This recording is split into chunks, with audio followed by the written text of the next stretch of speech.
Au sommaire de ce journal, un jeune homme a été retrouvé brûlé vif ce lundi 2 septembre au quartier latin sur l'avenue PCR en commune de Manika. Il a été battu avant sa mort. Tout le témoin trouvé sur place déplore cet état de choses. Après les vacances, c'est la rentrée scolaire. Ce lundi 2 septembre, le bleu-blanc ont été visibles sur toute la ville. D'autres écoles ont repris avec le cours, tandis que d'autres pas encore. Le détail, vous les aurez dans ce journal. Mesdames et messieurs, bienvenue dans ce journal. Un homme de plus de 27 ans a été retrouvé mort dans la nuit du samedi à dimanche 1er septembre sur l'avenue PCR au quartier latin. Il a été retrouvé ligoté aux pieds et aux mains. Les auteurs de cet acte sont jusque-là inconnus. Suivez. Derrière les complexes scolaires Sainte-Suzanne, un jeune homme d'une trentaine d'âge révolu est retrouvé brûlé vif et ligoté aux jambes et aux mains. À côté de lui, on aperçoit la clé de sa voiture et l'allumette qui a servi d'arme pour qu'il soit brûlé. Cet état des choses n'enchante personne. Moi, je suis motard. Cette façon de brûler les gens exagère. Comment est-ce que vous pouvez brûler une personne comme un chien? Que les autorités regardent ces problèmes. La personne ici est un chauffeur. On l'a d'abord tabassé, puis ravi la voiture.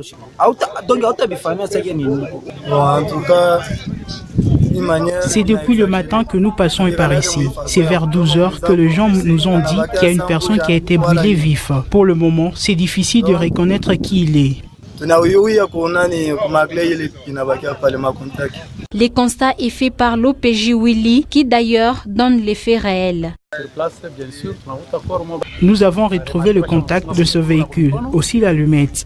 On ne sait pas également qui il est un peu difficile de l'identifier. S'il est un voleur ou une victime, nous demandons à la population de ne pas commencer à marcher dans les heures tardives. En tout cas, on ne sait pas il est qui jusque-là. Le corps du défunt a été acheminé à la morgue de l'hôpital général des références Mwangeji. Rendons-nous cette fois-ci à 100 km de la ville de Kolwezi, à la cité de Kakanda, où les habitants font face à une situation très étrange dans leur contrée. Au-delà de la situation socio-économique inquiétante, Silolabé parle de la montée en flèche de la criminalité. Prince Odia. Kakanda est une cité située dans la chefferie de Bunkeya, territoire de Lubudi. Depuis l'arrêt spontané des productions de la société Boss Mining il y a quelques mois, la population de cette contrée traverse un moment de crise. Toutes les activités socio-économiques tournent au ralenti. Conséquence, la population décrit maintenant la montée du climat d'insécurité. Les bandits volent, violent, extorquent les biens des paisibles citoyennes sans pitié. Les délégués administratifs de la cité de Kakanda qui confirment ces nouvelles saluent par ailleurs les efforts consentis par la police nationale congolaise pour tenter d'éradiquer l'insécurité dans cette partie de la province du Lualaba. Tous les bandits de Mbujimai, Kananga, Kamina, Lubumbashi, Likasi, Kolwezi vivons toujours ici et à Tenke. C'est très grave mes frères, je vous dis que nous demandons le secours aux autorités. Nous souffrons beaucoup ici. D'autre part, toute la cité de Kakanda s'approvisionne en une rivière baptisée Dikouloui. Une rivière dans laquelle il se lave également. Ses habitants justifient cette pratique par la mauvaise qualité de l'eau qui coule à quelques robinets. Nous buvons l'eau de la rivière du village Kambimbi où vous êtes passé. Même Papa Mouyej connaît cette rivière parce qu'il passe également par là. Cette eau-là que nous buvons tous, nous n'avons aucun sponsor pour nous fournir de l'eau potable. Ici, nous avons beaucoup souffert à propos de l'eau. Elle est colorée et salée. Ils nous font beaucoup souffrir. Chers frères, je vous dis que concernant l'eau, c'est vraiment regrettable. Beaucoup de gens sont décédés ces derniers jours. Nous avons fait 27 jours sans de l'eau dans la cité. Les habitants de la cité de Kakanda disent être oubliés, ce qui se justifie par les infrastructures routières pour n'en citer que cela. Lancement ce lundi 2 septembre de la rentrée scolaire édition 2019-2020 sur toute l'étendue de la RDC. Là-bas, c'est le ministre provincial de l'Éducation, Jules Kabouit, qui a procédé à la cérémonie du lancement de la dite rentrée dans 3 écoles de la province, sous la satisfaction des élèves. Suivez.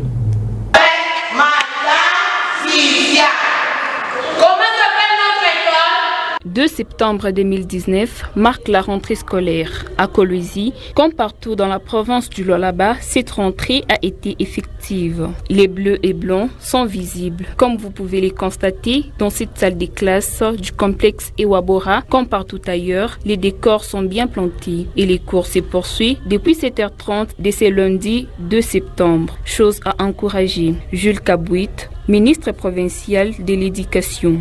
Effectivement, nous venons de faire la ronde et nous venons de constater que la rentrée scolaire 2019-2020 est effective.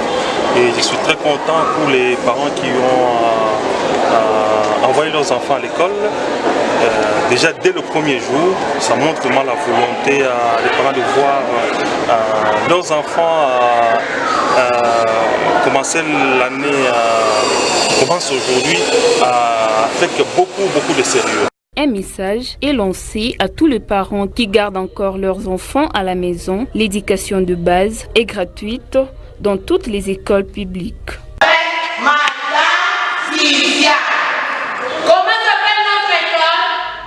Toujours lundi 2 septembre 2019, une nouvelle édition scolaire s'annonce encore en RDC.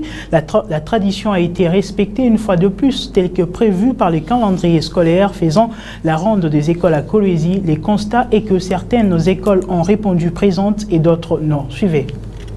Ici, c'est au complexe scolaire d'Ems-la-Victoire. Les enfants de la dite école ont répondu présents à ces rendez-vous de la rentrée scolaire. Déjà, les bambins de la maternelle reçoivent leur première leçon et ceux du primaire, ils prennent connaissance de la table des matières. À ce sujet, les responsables de la dite établissement privé donnent plus de lumière en rapport avec cette journée. Nous sommes les deux. D'après les pouvoirs publics, la rentrée était prévue pour aujourd'hui. Effectivement, les enfants sont déjà là. Et les tours que vous avez fait à la maternelle, vous avez constaté qu'il y a une dizaine d'enfants à la maternelle. Au primaire, je viens de compter, il y a 101 élèves qui sont déjà là. Au secondaire, 121 élèves. C'est déjà vraiment une rentrée effective. Si pour cette école, les élèves ont répondu massivement à ces rendez-vous, pour certaines écoles publiques, il n'y a que les bâtiments qui se laissent voir, ce qui n'enchantent pas certains parents. Non, on n'a pas encore inscrit. On a demandé à ce que ça se passe à partir de c'est eux-mêmes qui savent la raison. Apparemment, nous attendons.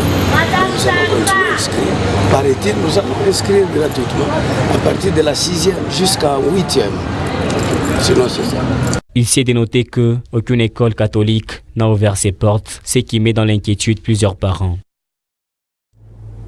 Sur ce même chapitre, aucune école conventionnée catholique n'a ouvert ses portes en séjour prévu pour la rentrée scolaire, étant contre la gratuité de l'enseignement des écoles de base.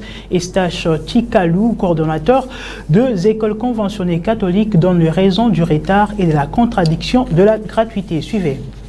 Je pense que quand vous parcourez bien le calendrier scolaire, cette réunion devait se tenir le 21 août.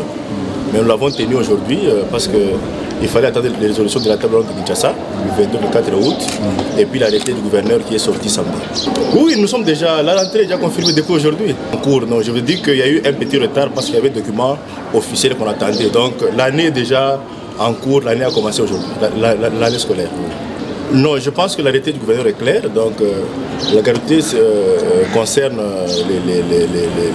le primaire, comme vous le dites, mais il faut s'ajouter la 7e et la 8e année de base, la gratuité. Donc, pour les autres, les humanités, il y a les FAD, on appelle frais administratifs. Donc pour les humanités, donc à partir de la 3e, qui sera maintenant la première, donc on doit s'habituer à cette terminologie où il y aura des frais de fonctionnement à payer. Non, à ce stade, on ne peut pas parler de la motivation parce que c'est une réunion administrative de la rentrée scolaire. Nous avons donné les directives de la rentrée scolaire, mais pour la motivation, nous avons donc la promesse ferme du gouvernement national de pouvoir payer et réajuster notre salaire et aussi prendre en compte donc, les NP et les NU et aussi allouer donc, les écoles, les bureaux gestionnaires des frais de fonctionnement. Donc nous sommes encore en attente de cette promesse-là, mais en même temps, on démarre d'abord l'année telle que prévue par le calendrier scolaire. Cela fait pratiquement 4 jours que la province du Lualaba connaît une flambée remarquable du prix de la farine de maïs de 25 000 francs congolais à plus ou moins 40 000 francs congolais. D'où vient cette hausse et quelles sont les stratégies pour décanter la situation? C'est la question que le commissaire en charge de l'économie a posée aux opérateurs économiques ce lundi 2 septembre 2019 dans la salle de réunion de l'ancien gouvernorat de province. Suivez. 25 000 francs congolais à 35 000 francs congolais, voire même 40 000 francs. C'est la marge actuelle dans laquelle vire un sac de farine de maïs. À Kolwezi, le prix s'est diversifié en fonction de marché et des endroits où est vendue cette denrée de base. Ainsi, pour trouver des stratégies pouvant assurer la baisse d'un sac de 25 kg, tous les opérateurs économiques se sont mis sur une même table pour voir dans la mesure du possible comment couler parfaitement la farine de maïs à moindre coût. Dans cette salle de réunion de l'ancien gouvernorat de province, toutes les parties prenantes, établissements commerciaux, FEC et entreprises expliquent au commissaire toutes les problématiques liées à la flambée de prix d'un sac de farine. Cette rencontre a sa raison d'être. Cette réunion aujourd'hui nous a permis de comprendre, malheureusement pas beaucoup, parce que la solution, selon eux, la crise est née beaucoup plus ailleurs. Là, néanmoins, c'est important d'avoir un dialogue avec eux pour voir comment nous pouvons atténuer donc la situation.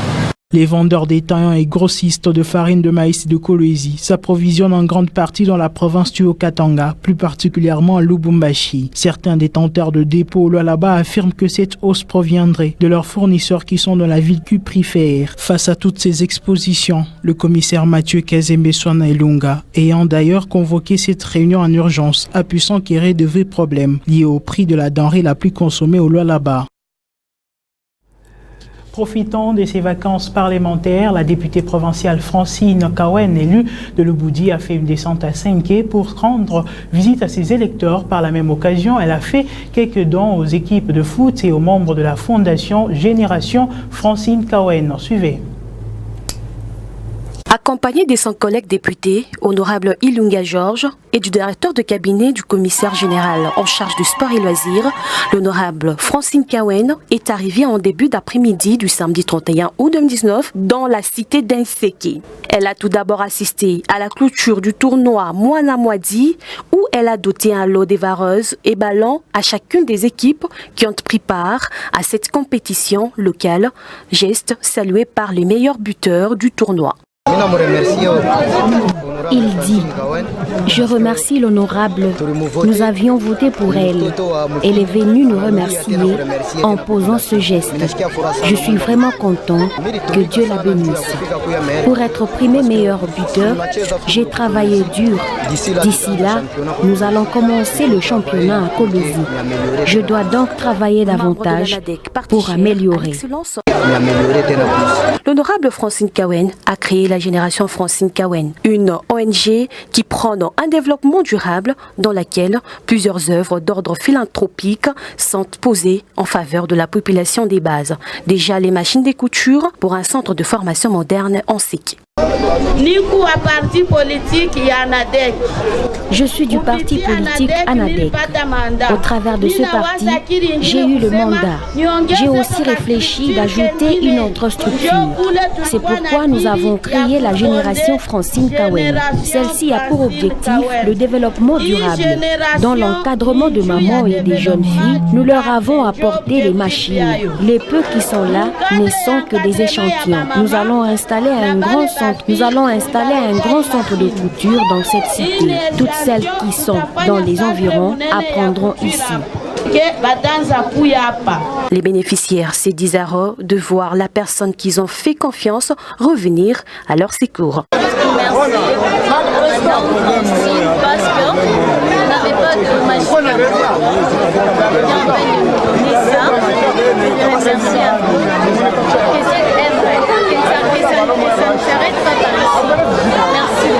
On avait fait la campagne pour l'honorable Francine Kawen Et Francine quand même est parti, il est rentré.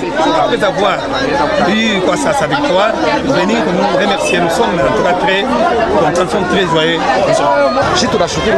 Il dit, nous sommes reconnaissants envers ce qu'elle a fait dans cette cité. Nous n'allons pas la laisser tomber, car ce n'est pas nous qui l'avions choisie, mais c'est Dieu. Nous allons la soutenir. La journée du samedi clôturée par un cocktail. Très tôt les dimanches, l'honorable Francine Kawen a de nouveau réuni les hommes et les femmes des Séké et ses environs pour les expliquer la vision et l'objectif de la génération Francine Kawen. Pour rappel, les femmes des Mukabe Kassari et ses environs, ainsi que d'autres femmes de Fungorome, avaient bénéficié de la bienveillance de l'honorable Francine Kawen où elle avait clôturé en beauté le mois de mars. Poursuivons ces journaux.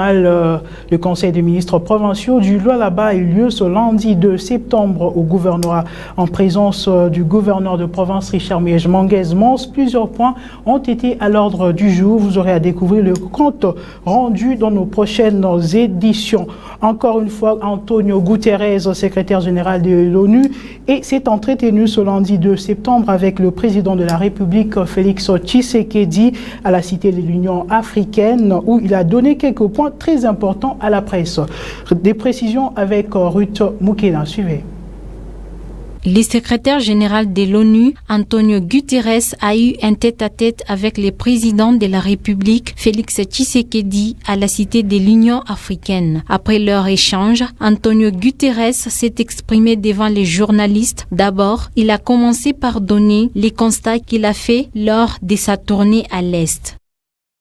Dans les 2 jours que j'ai passés dans le Kivu du Nord, j'ai pu constater qu'il y a un vent d'espoir qui souffle en RDC. Il a également donné l'essentiel de son entretien avec le président Félix Tshisekedi avant de se mettre à la disposition de la presse. Les journalistes ont posé plusieurs questions au secrétaire général de l'ONU sur plusieurs questions de l'heure. Il y a encore une personne qui meurt de la brousse. Est-ce que ou quels sont le mécanisme que vous préconisez actuellement pour que cette fois-ci la lutte que la MONUSCO va soutenir le gouvernement soit très efficace pour éradiquer l'insécurité en RDC? Antonio Guterres a promis de revoir la mission de la MONUSCO pour que l'apport humanitaire soit effectif face aux actions des troupes armées à l'est de la RDC. Mesdames, Messieurs, c'est la fin complète de ce journal. Merci à vous de nous avoir suivis. L'actualité reste en continu sur le www.wango.info. À très bientôt.